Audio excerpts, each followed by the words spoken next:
बिहार में बीजेपी और जेडीयू के बीच रिश्ते पहले से ही खराब चल रहे हैं। दोनों पार्टियां भले ही मिलकर सरकार चला रही हों, लेकिन दोनों ही दलों के नेता एक दूसरे पर निशाना साधने का कोई मौका नहीं चूक रहे हैं। एक दूसरे को झटका देने की कोशिश भी चल रही है और इस बार बीजेपी ने बड़ा दांव लगाया है और मोदी सरकार से ही जेडीयू को बाहर कर दिया है। तो कैसे मोदी सरकार से बाहर हुई जेडीयू, देखते हैं ये रिपोर्ट। महाराष्ट्र में बीजेपी ने एनडीए के साथ खेला कर दिया, लेकिन अब यही खेल बिहार में खेलने की तैयारी शुरू हो गई है।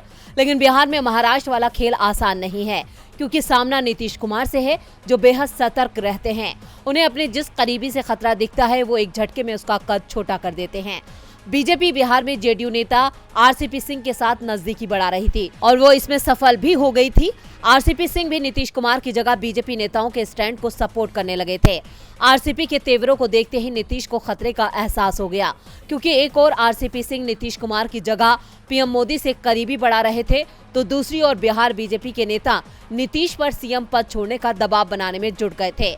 नीतीश ने बिहार की सीएम की कुर्सी तो नहीं छोड़ी, लेकिन जेडीयू में बीजेपी की सेंधमारी का प्लान जरूर पटरी से उतार दिया। उल्टा बीजेपी को ही पूरी तरह से बैकफुट पर ला दिया। यहां तक संकेत दे दिया कि जरूरत पड़ी तो जेडीयू एक बार फिर बीजेपी से गठबंधन तोड़ देगी। इसके साथ ही बीजेपी के करीब पहुंचे आरसीपी सिंह को भी पार्टी ने किनारे लगा दिया। जेडीयू ने उन्हें राज्यसभा भेजने से इनकार कर दिया। पटना के जिस सरकारी आवास में आरसीपी सिंह का ठिकाना था, उसे खाली करा लिया गया। यहां तक कि पार्टी की ओर से उन्हें मैसेज दे दिया गया कि वो मोदी सरकार से इस्तीफा दे दें। जेडीयू को आरसीपी सिंह के तेवरों से अंदाजा हो गया था कि वो पार्टी के एकनाथ शिंदे बन सकते हैं, इसलिए नीतीश कुमार ने पहले ही डैमेज कंट्रोल कर लिया। आरसीपी सिंह के करीबियों को भी पार्टी से बाहर निकाल दिया गया और आज जिस बात का अंदाजा जेडीयू ने लगाया था, वो सामने भी आ गया। दावा किया जा रहा है कि आरसीपी सिंह ने बीजेपी की सदस्यता ग्रहण कर ली है।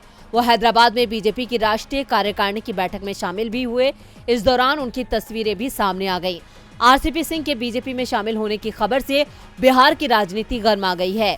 जेडीयू को भी समझ में नहीं आ रहा कि अचानक इतना बड़ा झटका बीजेपी ने उसे कैसे दे दिया। पार्टी का दावा है कि आरसीपी सिंह ने अभी तक जेडीयू से इस्तीफा नहीं दिया है, इसलिए वो जेडीयू में ही हैं। यानी साफ है कि आरसीपी सिंह को पार्टी में लेकर बीजेपी फंसती दिख रही है। डीबी लाइव की रिपोर्ट।